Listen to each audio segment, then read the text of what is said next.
समय कौरव तथा पांडव अपनी संपत्ति तथा दिल्ली के राज्य पर अपने आप हक का दावा करके युद्ध करने के लिए तैयार हो गए थे। दोनों की सेना आमने सामने कुरुक्षेत्र के मैदान में खड़ी।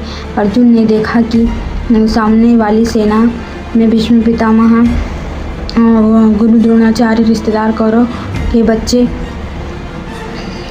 बच्चे, दामाद, बहनोई, ससुर आदि लड़ने मरने के लिए खड़े हो गए। कौरव और पांडव आपस में चचेरे भाई थे। अर्जुन में साधु भाव जागृत हो गया तथा विचार किया कि जिस राज्य को प्राप्त करने के लिए हमें अपने चचेरे भाइयों, भतीजों, दामादों, बहनोई, भीष्म पितामह जी तथा गुरुजनों को मारेंगे, यह भी नहीं पता कि हम कितने दिन संसार में रहेंगे। इसीलिए इस संसार से प्राप्त राज्य के सुख से अच्छा है तो हम भिक्षा मांगकर अपना निर्वाह कर लेंगे, परंतु युद्ध नहीं करेंगे। यह विचार किया कि अर्जुन ने धनुष बाण हाथ से छोड़ दिया तथा रथ के पिछले भाग में बैठ गया। अर्जुन की ऐसी दशा देखकर श्री कृष्ण, देख ले सामने किस योद्धा से आपने लड़ना है। और अर्जुन ने उत्तर दिया, अर्जुन, मैं किसी भी कीमत पर युद्ध नहीं करूँगा। फिर अपने उद्देश्य तथा जो विचार मन में उठ रहे थे उनसे भी अवगत कराए। उसी समय श्री कृष्ण में काल भगवान प्रवेश कर गए। प्रेत की तरह किसी व्यक्ति के शरीर में प्रवेश करके बोलता है, ऐसे ही काल भगवान श्री कृष्ण के शरीर में प्रवेश करके श्रीमद् भगवद गीता का ज्ञान युद्ध करने की प्रेरणा के लिए तथा कलयुग के वेदों को जानने वाले व्यक्ति नहीं रहेंगे। इसीलिए चारों वेदों संक्षिप्त वर्णन सारांश गीता ज्ञान रूप में 18 अध्याय 700 श्लोकों में सुनाया। श्री कृष्ण को तो पता ही नहीं था कि मैंने क्या बोला था गीता ज्ञान में। ब्रह्मच कुमारी में पंथ वाले इसी काल भगवान को निराकार शिव बाबा कहते हैं। उनका भी कहना है कि गीता ज्ञान शिव बाबा ने किसी वृद्ध के शरीर में प्रवेश करके बोला था। यह भी शिव बाबा ब्रह्मा कुमारी वाले पूज्य प्रभु हैं। कुछ वर्षों के बाद वेदव्यास ऋषि ने इस अमृत ज्ञान को संस्कृत भाषा में देवनागरी लिपि में लिखा। बाद में अनुवादक ने अपनी बुद्धि के अनुसार इस पवित्र ग्रंथ की हिंदी तथा अन्य भाषाओं में अनुवाद किया, जो वर्तमान में गीता पुस्तक की पृष्ठ 200 से 353 तक लगी है। फिर प्रश्न, आज सन 2012 तक यह तो सुनने में आया है कि गीता जी ज्ञान श्री कृष्ण ने बोला। आपने बताया कि श्री कृष्ण के शरीर में प्रवेश करके काल ने गीता ज्ञान कहा और श्री कृष्ण को तो पता ही नहीं था कि इन्होंने क्या ज्ञान कहा था तथा असत्य प्रतीत होता है। कोई प्रमाण बताएं। उत्तर, आपको ढेर सारे प्रमाण देते हुए जिससे स्वसिद्ध हो जाता है कि गीता शास्त्र का ज्ञान काल ने कहा। सर्वप्रथम गीता से ही प्रमाणित करते हैं। प्रमाण नंबर 1, गीता अध्याय 10 में श्लोक में जब गीता ज्ञानदाता ने अपना विराट रूप दिखा दिया तो उसको देखकर अर्जुन कांपने लगा, भयभीत हो।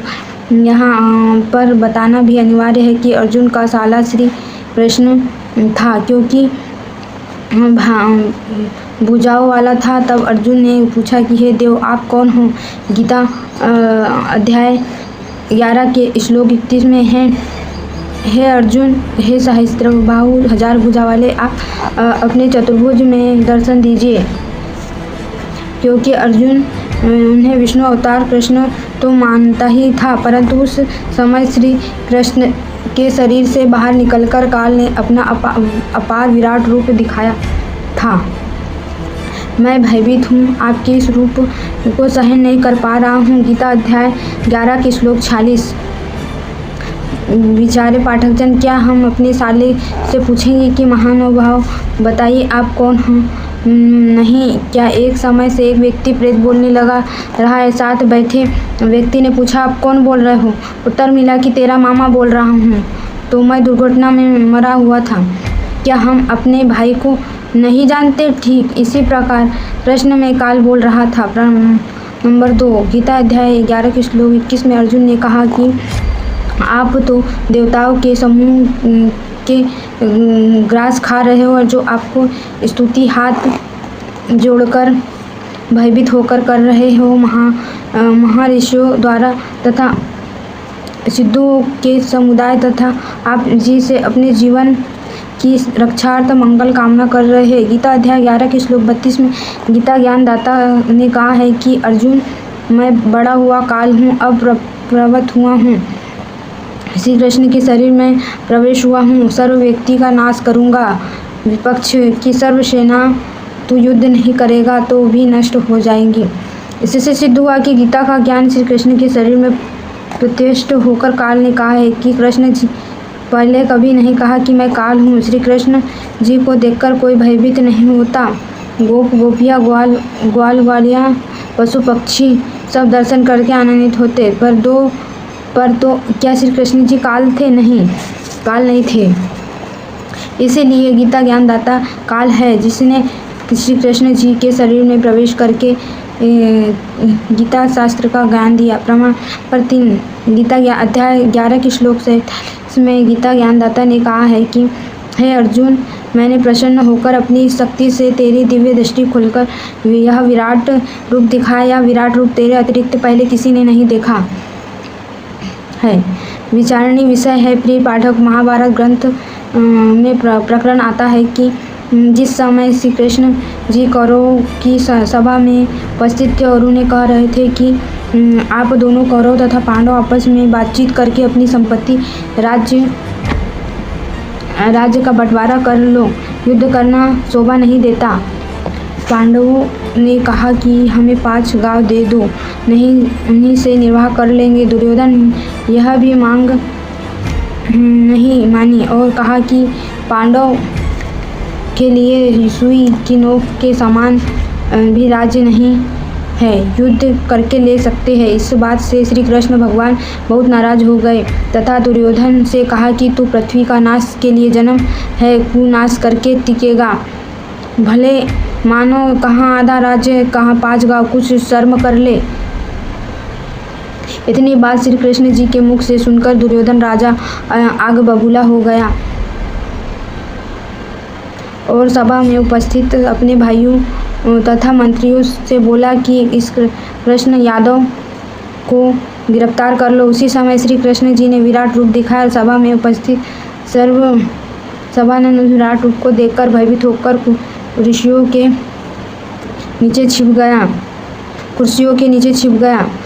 कुछ आंखों पर हाथ रखकर जमीन पर गिर गए और श्री कृष्ण सभा छोड़कर चले गए तथा अपना विराट रूप समाप्त कर लिया।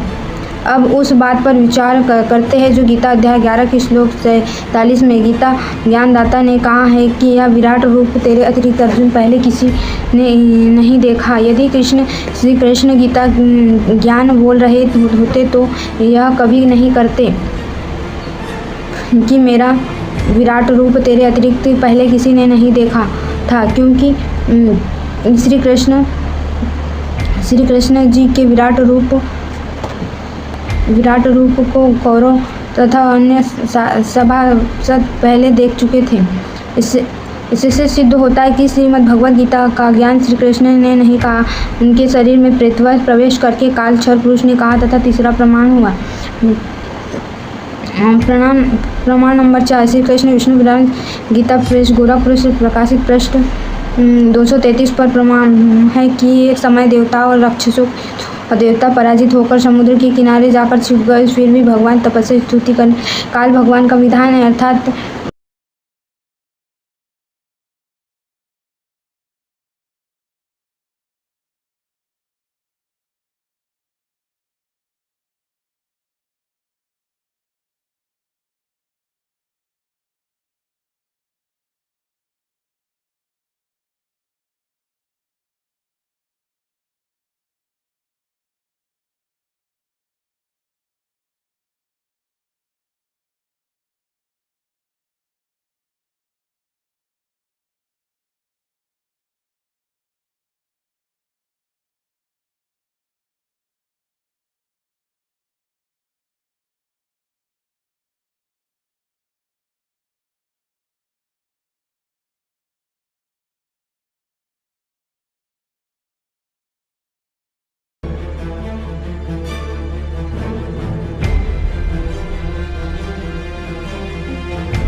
सच साहेब जी, जय हो बंदी छोड़ की।